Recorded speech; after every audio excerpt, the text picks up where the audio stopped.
Hi there, this is John Wilkinson again from History Made Easier, with a presentation that focuses on just 1 year in Weimar Germany's short history, 1923. I see 1923 as a pivotal year, a year when Germans hit another low, so putting it alongside 1918.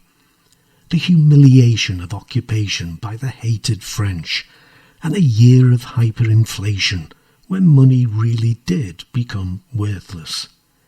Yet a year that gave Germany a leader it needed, even if it didn't recognise his worth, Gustav Stresemann. A year in which a future leader, Adolf Hitler, would make a disastrous putsch that could have seen him killed, or at least finished as a political force before he had really got going. A year in which the Weimar establishment, notably its army, stood firm against extremism.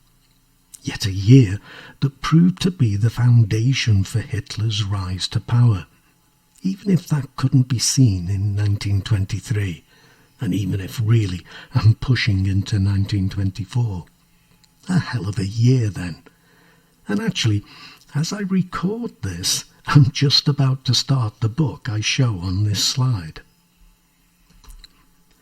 Now I know it's cool to be seen as carefree, a free spirit, but in actual fact most of us love stability and hate chaos. Individuals do, societies do, and financial markets do. In stable times, we have confidence in the future. We get married, we start a family, we will take out a loan to buy a house, a new car, or perhaps that holiday of a lifetime. Job security leads us to do these things. On a bigger scale, companies will invest in their future. A new factory, new machinery, maybe develop a new product. And so too will governments, as they invest in infrastructure like roads and railways, ports and airports, and they invest in their people, new and better schools, hospitals and so on.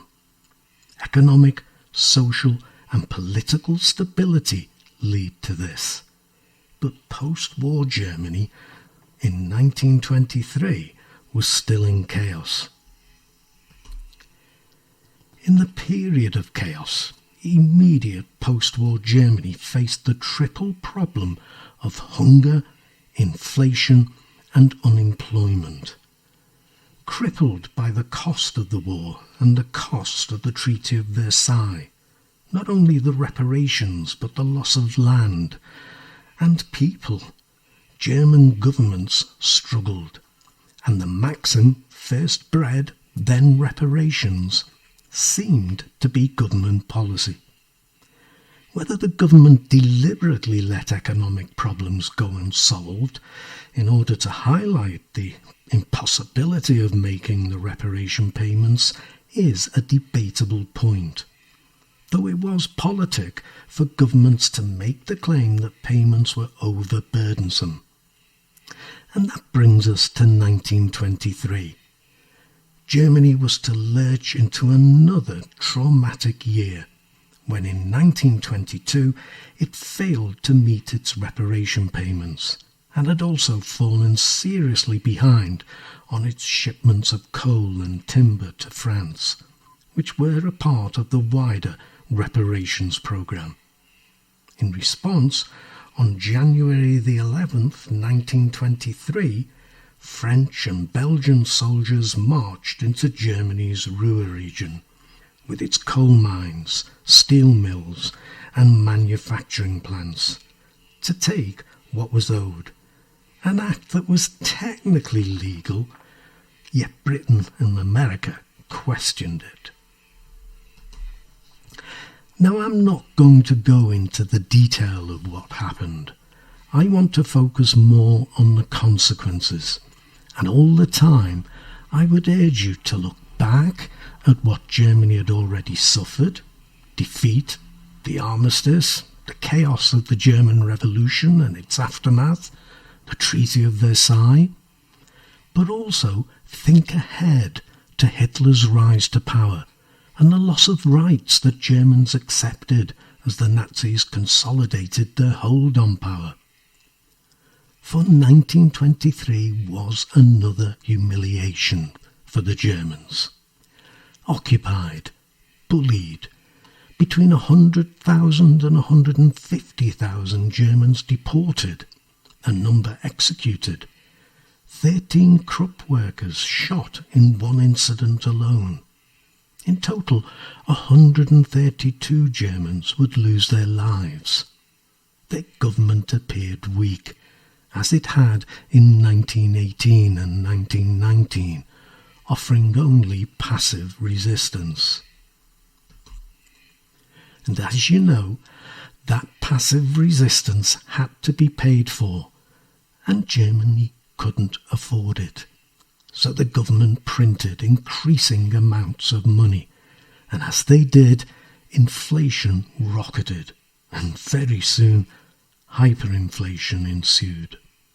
And again, you know that wages were carried home in wheelbarrows, people papered the walls with money, and children played with it. Why not?